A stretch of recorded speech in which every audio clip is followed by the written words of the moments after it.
Sang voi tu sangaro pui dak min hlan tu ngai baram thar PCI local charge hai chung le nei tu chung kalom thu chu khrin sin la hi voi sun nu hak la lom zul pathin dan thing lima ko ran dan thing lima pasal nei nan chung thua ma sun in thlana program e ne ya ama kon pathin in thu sin la mal soma tam takin sing ru ka sang tam tak nu ni dingin kadit sakna ke hlan ro se pathin ro pui na dingin kan run moila ti laung sakari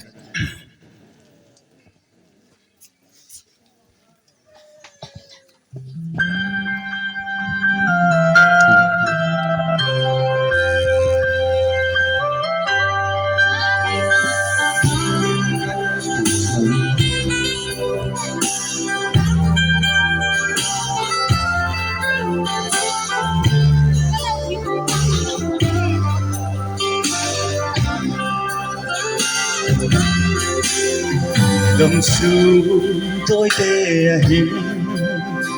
hi hi ya boy mô ta isu inay tam insung ku in damam muna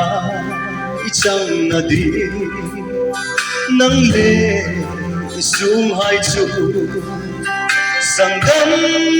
na long na thui patro Christi sungku lepase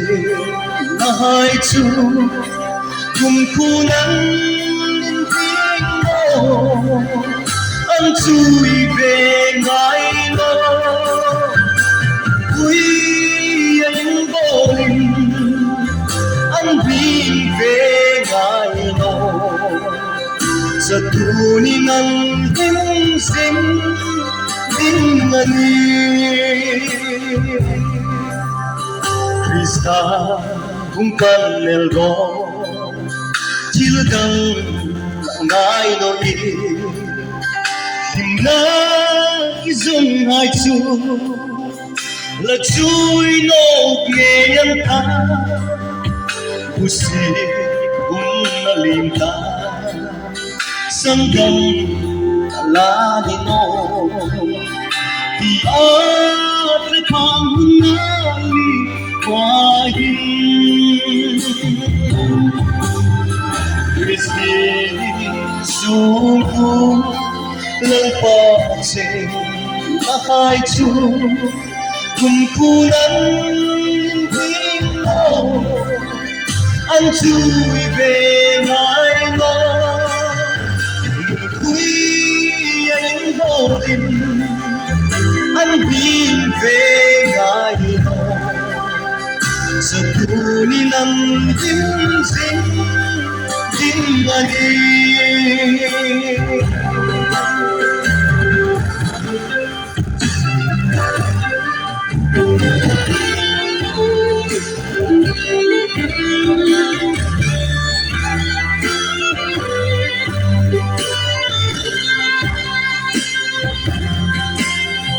lần qua itam no chui sung ku alim thei no lim na kin mani no ro sum le sam na ha el ra sunan mi ni til dang angai no i isu nangin kan run moila Christi sungku lalpa se na hai chu kumkulan intimo an chui về ngai lo lupui anh vô tình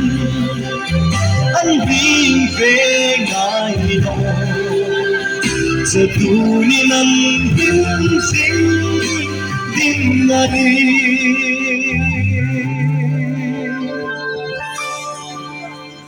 sa tuningan himsing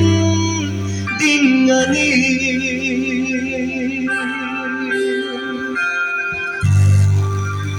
Lalpan ang paglaman mo sa mga